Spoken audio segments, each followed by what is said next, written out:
मोदी पर साधा निशाना, संजय सिंह ने ट्वीट करके दिया सुझाव। कहा विपक्ष के सारे नेताओं का एनकाउंटर करवा दिया जाए तो कम से कम पीएम मोदी सुकून से 8 घंटे सो पाएंगे। संवाददाता सम्मेलन में बिलावल भुट्टो ने उठाया कश्मीर का मुद्दा। बोले, जब भी कश्मीर का मुद्दा उठाया जाता है तो हमारे पड़ोसी देश कड़ी आपत्ति जताते हैं। बीबीसी डॉक्यूमेंट्री को लेकर प्रस्ताव हुआ पास। कांग्रेस नेताओं का कहना, प्रस्ताव पास करने से कुछ नहीं होगा।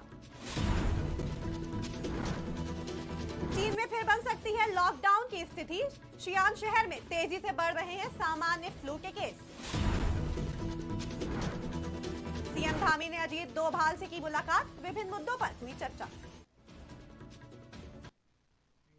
नमस्कार, आप देख रहे हैं आज की खबर। आपके साथ मैं हूं आफीफा मलिक। देश भर में विपक्षी दल केंद्र सरकार पर केंद्रीय जांच एजेंसियों के दुरुपयोग की बात कहकर जमकर सरकार के खिलाफ आवाज उठा रहे हैं। आम आदमी पार्टी के नेता और पूर्व उप मुख्यमंत्री मनीष सिसोदिया के ऊपर जब से सीबीआई और अब ईडी ने कार्रवाई की है, तब से आम आदमी पार्टी में हलचल तेज हो गई है। आम आदमी पार्टी के नेता लगातार भाजपा पर निशाना साध रहे हैं। आप नेता संजय सिंह ने बड़ी बात कहते हुए मोदी सरकार को ट्वीट करके सुझाव दे डाला। आप सांसद संजय सिंह ने ट्वीट किया, वैसे मेरा एक सुझाव था, अगर विपक्ष के सारे नेताओं का एनकाउंटर करवा दिया जाए तो कम से कम पीएम मोदी सुकून से 8 घंटे सो पाएंगे। ना विपक्ष रहेगा, ना लोकतंत्र, बचेगी तो सिर्फ तानाशाही। पाकिस्तान के विदेश मंत्री बिलावल भुट्टो जरदारी ने माना है कि कश्मीर के मुद्दे को लेकर बड़ा बयान दिया है। बिलावल भुट्टो ने कहा कि कश्मीर मुद्दे को संयुक्त राष्ट्र में केंद्र में लाना देश के लिए मुश्किल काम बन गया है। संवाददाता सम्मेलन में विदेश मंत्री ने कहा कि आपने ये भी ध्यान दिया है कि संयुक्त राष्ट्र में कश्मीर को एजेंडे के केंद्र में लाने के लिए हमें विशेष रूप से मुश्किलों का सामना करना पड़ रहा है। विदेश मंत्री ने आगे कहा कि जब भी कश्मीर का मुद्दा उठाया जाता है तो हमारे पड़ोसी देश कड़ी आपत्ति जताते हैं। वो इस मुद्दे पर मुखर रूप से आपत्ति जताते हैं और वो एक पोस्ट फैक्ट नैरेटिव को आगे बढ़ाते हैं। वो हमेशा ऐसा ही करने की कोशिश करते हैं। वो कहते हैं कि ये संयुक्त राष्ट्र के अंतर्गत आने वाला कोई विवाद नहीं। बीबीसी डॉक्यूमेंट्री को लेकर केंद्र सरकार ने जमकर नाराजगी जताई। जगह जगह डॉक्यूमेंट्री को लेकर विवाद भी हुआ। वहीं अब गुजरात विधानसभा में डॉक्यूमेंट्री के खिलाफ प्रस्ताव पास किया गया। छत्तीसगढ़ के मुख्यमंत्री भूपेश बघेल ने प्रतिक्रिया देते हुए कहा, बीबीसी की डॉक्यूमेंट्री में अगर कुछ गलत है तो कानूनी तौर पर इसके खिलाफ कदम उठाना चाहिए, मगर आप उस पर बैन लगा देंगे, छापे मारेंगे, डराने का प्रयास करेंगे तो ये उचित नहीं है।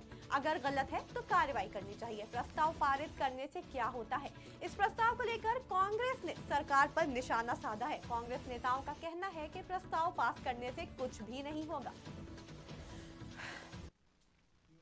चीन में एक बार फिर से लॉकडाउन लगाने की स्थिति बनती दिखाई दे रही है। पहले लंबे वक्त कोरोना के चलते लॉकडाउन लगाना वक्त की जरूरत बन गई थी और अब चीन के कुछ शहरों में सामान्य फ्लू के बढ़ते मामलों को देखते हुए ये कड़ा कदम उठाया जा सकता है। जानकारी के मुताबिक कुछ शहरों में लॉकडाउन लगाने की तैयारी की जा सकती है। आने वाले दिनों में चीन में कोविड के मामलों में कमी जरूर आई है, लेकिन सामान्य फ्लू के केस तेजी से बढ़ रहे हैं। इसी वजह से चीनी अधिकारी कुछ शहरों में लॉकडाउन को लेकर सोच विचार कर रहे हैं। चीनी शहर शियान में लॉकडाउन को लेकर इमरजेंसी रिस्पांस प्लान जारी किया गया है, जिसके मुताबिक शहर में संक्रमित क्षेत्रों को बंद किया जा सकता है। ट्रैफिक को भी कम करने के लेकर आदेश जारी किए जा सकते हैं। साथ ही शॉपिंग मॉल, थिएटर, पुस्तकालय, पर्यटक स्थल और अन्य भीड़भाड़ वाली जगहों को भी बंद किया जा सकता है। उत्तराखंड के सीएम पुष्कर सिंह धामी दिल्ली दौरे पर हैं। शनिवार को सीएम धामी ने नई दिल्ली में राष्ट्रीय सुरक्षा सलाहकार अजीत डोभाल से मुलाकात की। इस दौरान दोनों ने विभिन्न मुद्दों और विषयों पर चर्चा की।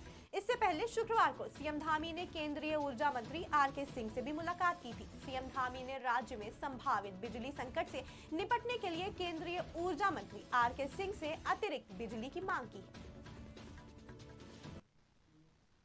हिमाचल प्रदेश में सियासत गर्माती हुई नजर आ रही है। दरअसल हिमाचल कांग्रेस 13 मार्च को राजभवन का घेराव करने जा रही है। हिमाचल कांग्रेस के इस प्रदर्शन की अगुवाई प्रदेश अध्यक्ष प्रतिभा सिंह करेंगी। कांग्रेस का आरोप है कि केंद्र सरकार गौतम अडानी को फायदा पहुंचाने के लिए LIC और स्टेट बैंक ऑफ इंडिया पर दबाव बना रही है। देश भर के साथ साथ हिमाचल प्रदेश में भी 13 मार्च को राजभवन का घेराव किया जाएगा। इसके बाद राष्ट्रपति द्रौपदी मुर्मू को ज्ञापन सौंपा जाएगा।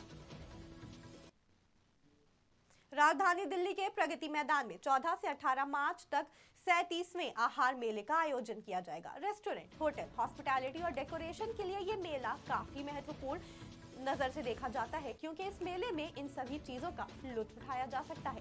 18 देशों की बड़ी कंपनियां इस मेले में शामिल हो रही हैं, जिसके चलते होटल, रेस्टोरेंट इंडस्ट्री को काफी बढ़ावा मिलेगा। साथ ही होटल इंडस्ट्री को आगे बढ़ाने के उद्देश्य से आहार मेले का आयोजन किया जा रहा है। इस मेले को खास बनाने के लिए भव्य तैयारियां भी चालू हैं। इससे पहले दिल्ली सरकार की ओर से होटल, ढाबा और रेस्टोरेंट का रिन्यूअल और नए लाइसेंस के लिए प्रक्रिया को बेहद सरल बनाने के लिए कदम उठाए गए थे।